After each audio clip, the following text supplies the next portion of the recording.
पहला निवेदन यही है, विचारों को शांत करना, खो जाना, अपने मन को भगवान में अर्पित कर देना। तो मन की एकाग्रता का विकास करें और मन को अभ्यास के द्वारा ध्यान केंद्र पर लेकर आए। ध्यान केंद्र हमारे जो है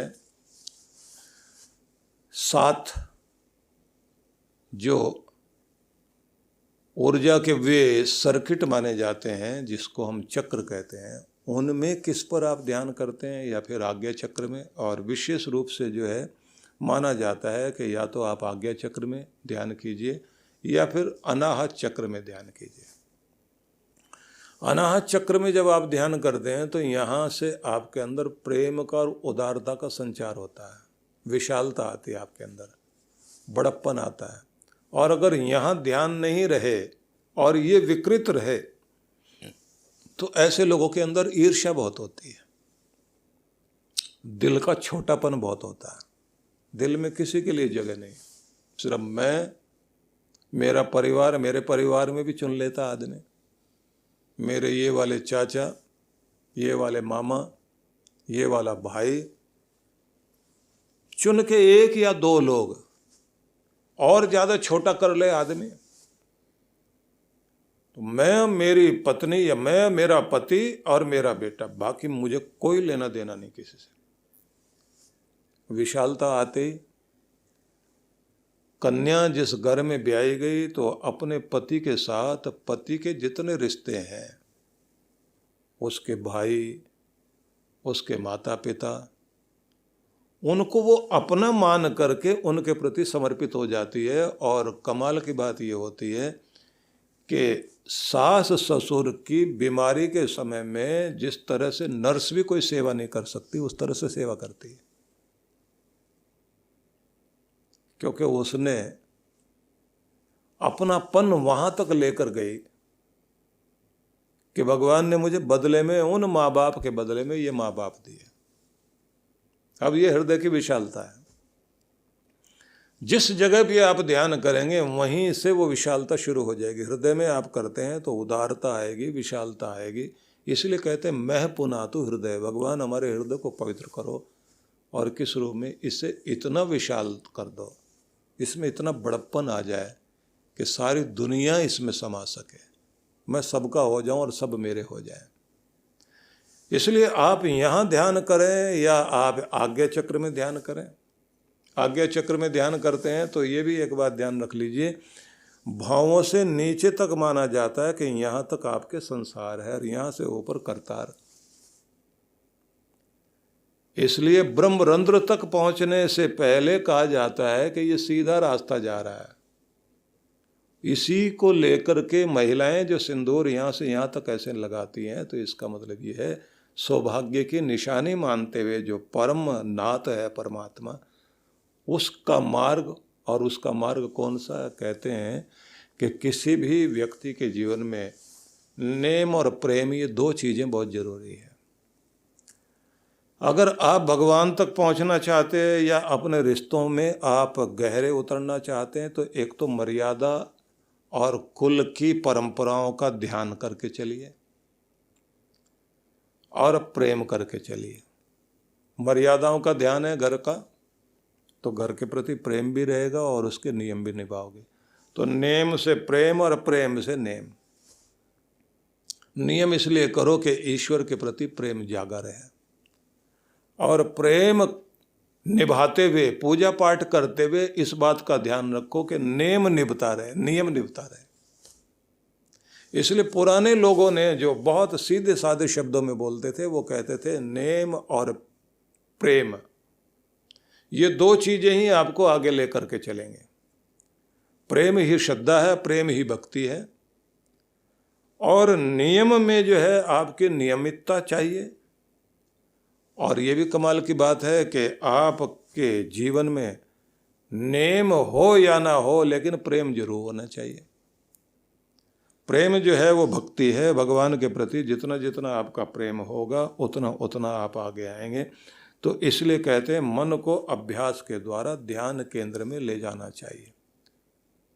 मतलब क्या हुआ कि बार बार प्रैक्टिस करके ही मन को साधा जा सकता है।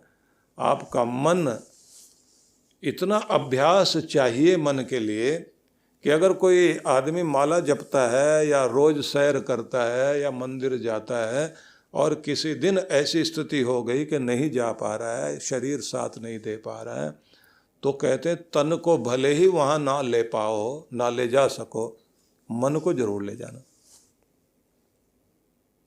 मन को अगर लेकर जाएंगे आप, प्रैक्टिस करते रहेंगे मन से, आपको लगना चाहिए कि जैसे मैं यहाँ से निकल कर गया हूँ, अपने पार्क में गया हूँ, अब मैं राउंड लगा रहा हूँ, अब दौड़ रहा हूँ, अब और तेजी से दौड़ रहा हूँ, अब बैठ करके जो है प्राणायाम कर रहा हूँ, अब मैं योग अभ्यास कर रहा हूँ।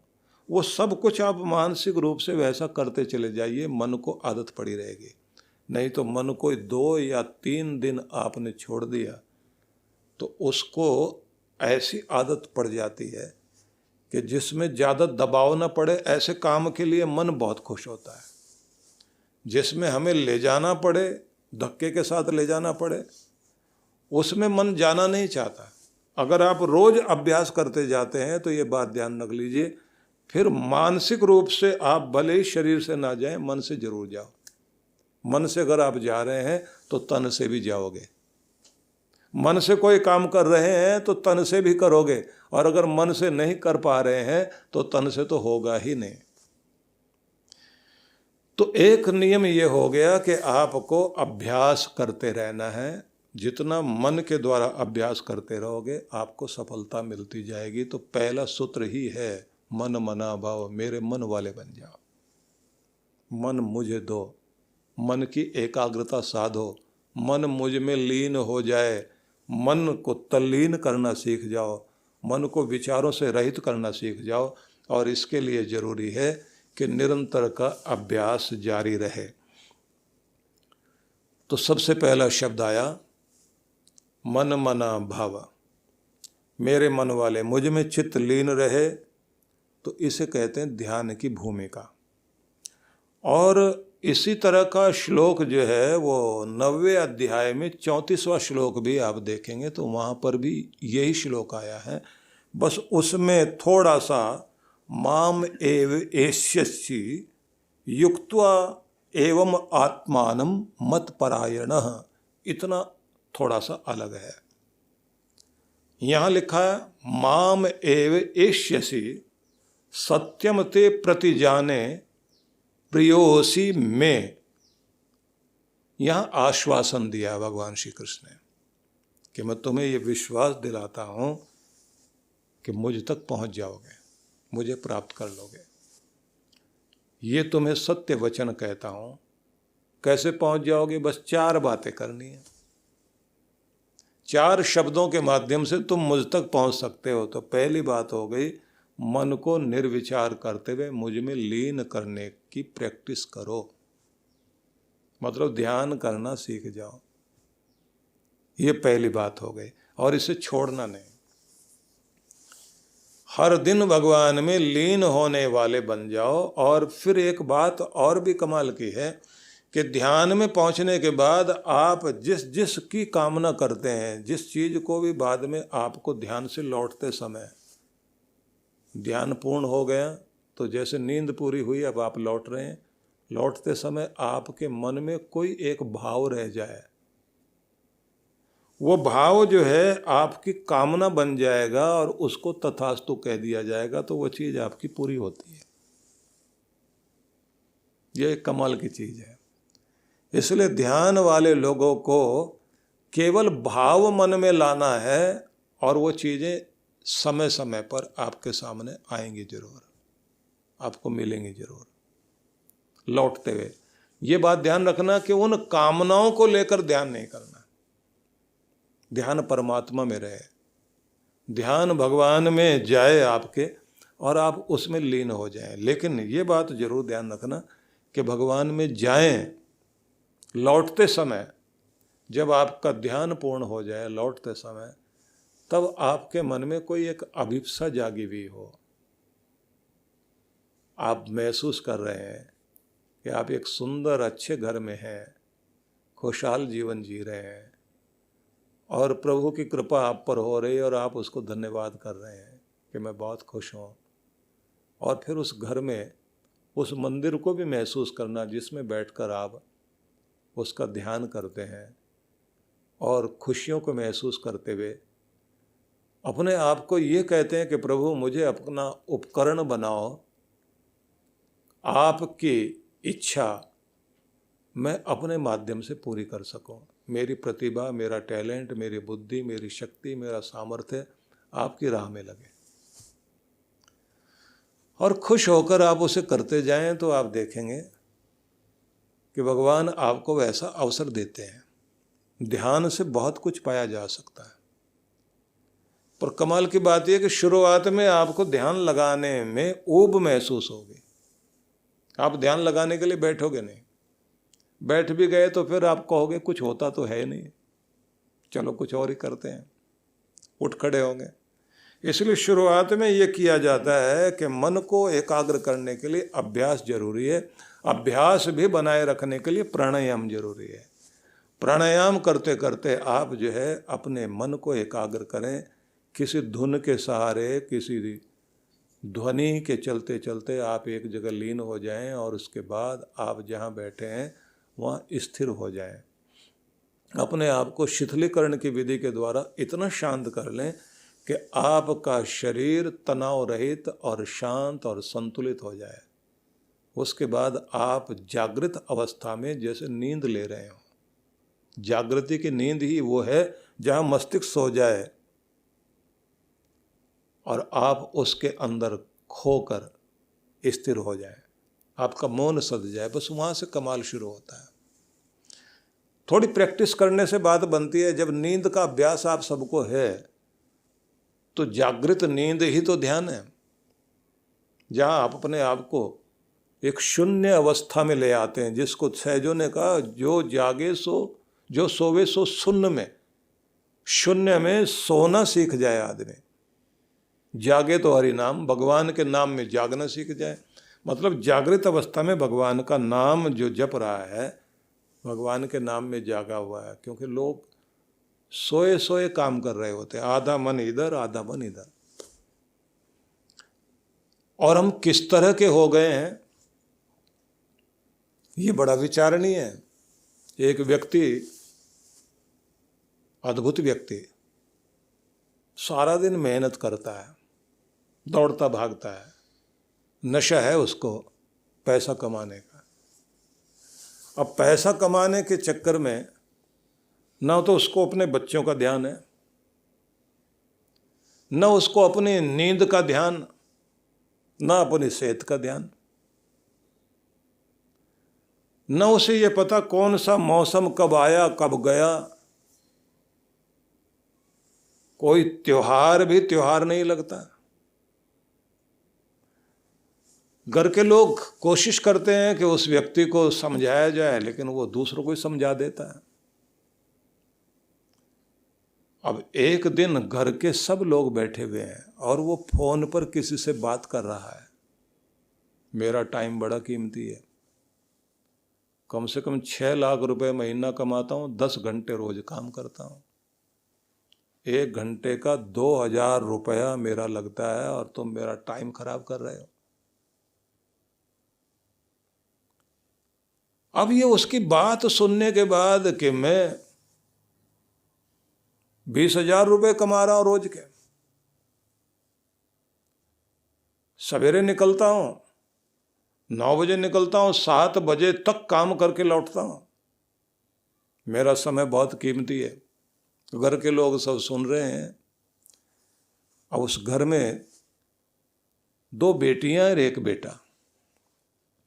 बड़ी बेटी काम करने लग गई, अब उसको भी 60,000 रुपये तनख्वाह मिलती है। घर में एक छोटी बच्ची है, 10-12 साल की होगी, 15-16 साल का एक लड़का।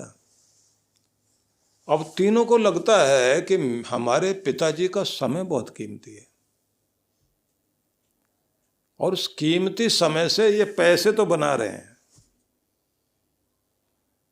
और किसी को भी, कोई भी, और वो फोन पर बोल रहे हैं तुम अगर मुझे 1 घंटा मेरा लेना चाहते हो तो इतने पैसे दो, समझ लेना कि 1 घंटे के लिए फिर मैं तुम्हारा हूं, फिर तुम बात करो। तो ऐसा लगता है जैसे किराए पर कोई आदमी उसको लेके जाता है। 2,000 रुपये दो, 1 घंटे के लिए किराए का आदमी हो गया। अब छोटी वाली बहन जो है बड़ी बहन से कहती है कि पिताजी को, पापा को पैसे दे के हम भी 1 घंटा खरीद लेते हैं। अब हिसाब वो कैलकुलेटर लेकर के वो हिसाब लगा रही है। हिसाब लगाती है और कहती है कि 1 घंटा चाहिए हम लोगों को, तो 60,000 रुपये बहन तू एक काम कर, अपनी 1 महीने की तनख्वाह दे, हम लोग जो है अपने पापा का टाइम खरीदते हैं। अब तीनों मिलकर पहुंच जाते हैं, ये लो पैसे, और हमें भी 1 घंटे का टाइम दो, लेकिन रोज चाहिए हमें, 2,000 रुपये देंगे। अब वो टाइम लेने के लिए बैठे तो पिताजी गुस्से में आके, ये क्या मजाक है और क्या करोगे इसका, ये पैसे ले लीजिए, 1 घंटे का समय दीजिए, आधा घंटा जो है सुबह देना है आपने, आधा घंटा शाम, क्या करोगे? बोले आधा घंटा तो सुबह आप जो है अपनी एक्सरसाइज कर लिया करिए, और आधा घंटा शाम को हम लोगों के साथ हंस बोल लिया करिए। हम लोगों को ये पैसे इतने कीमती नहीं लगते, एक तो आपकी सेहत हमें कीमती लगती है, और दूसरे आपके साथ हंसना बोलना अच्छा लगता है, क्योंकि आपके लिए पैसे से ही आपसे कुछ लिया जा सकता है। आपने अपनी नींद पैसे के लिए खराब कर ली, सेहत खराब कर ली, और हमारा वक्त भी निकल रहा, बहन की शादी हो जाएगी, अपने घर चली जाएगी, और ये आपके प्यार के लिए तरसती रह जाएगी। और कहते हैं कि उसके बाद उस पिता की आंख में आंसू बरसने लगे, और घर के सारे लोग इकट्ठे बैठ के रो रहे हैं। अपने बच्चों को अपने गले लगाकर उस आदमी ने कहा, मेरे बच्चों, मैं सोचता था कि कागज के नोटों में जिंदगी की खुशी है, जिंदगी की खुशी तो प्यार में है। जिसको ये चीज आ जाए उसको जीना आ जाता है। तो हम लोग चर्चा को आगे बढ़ाएंगे। मैं आप सब के प्रति बहुत बहुत मंगल कामना करता हूँ।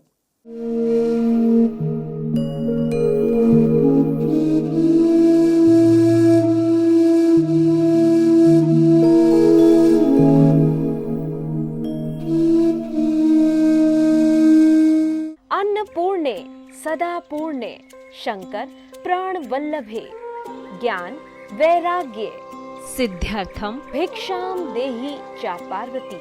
अर्थात हे अन्नपूर्णे, आप सदा पूर्ण हैं, भगवान शंकर की प्राण वल्लभा हैं। हे माँ पार्वती अन्नपूर्णा, आप मुझे भिक्षा दे, जिससे हमारे ज्ञान वैराग्य की शुद्धि हो जाए। सेवा आज जिस संस्थान का पर्याय बन चुकी है वो है पूज्य श्री सुधांशु जी महाराज के सानिध्य में संचालित विश्व जागृति मिशन। सेवा के क्षेत्र में मिशन की एक और नई पहल अन्नपूर्णा योजना। इस योजना में आप अपने एवं अपने परिवारजनों के जन्मोत्सव, विवाह की वर्षगांठ तथा दिवंगत परिजनों की पावन स्मृति में आनंद धाम आश्रम में स्थित गुरुकुल के ऋषि कुमारों एवं वृद्धाश्रम के वृद्ध जनों को सहभोज करा सकते हैं। इस अवसर पर प्रातः गुरुकुल के ऋषि कुमारों द्वारा वैदिक मंत्रोच्चारण के साथ आपके एवं आपके परिवार की मंगल कामनाओं के निमित्त यज्ञ का आयोजन किया जाता है। यजमान की सुख, समृद्धि और दीर्घ आयु के लिए प्रार्थना भी की जाती है। दोपहर को सहभोज का आयोजन होता है। आप सपरिवार आनंद धाम पधारे, यज्ञ में भाग लें और अपने हाथों से भोजन कराकर पुण्य लाभ एवं आत्म संतुष्टि के भाव से जीवन को आनंदमय करें। इस योजना से जुड़ने के लिए एवं अधिक जानकारी के लिए संपर्क करें 958-2954-200, 9560792792। सहयोग राशि भेजने के लिए हमारा अकाउंट डिटेल है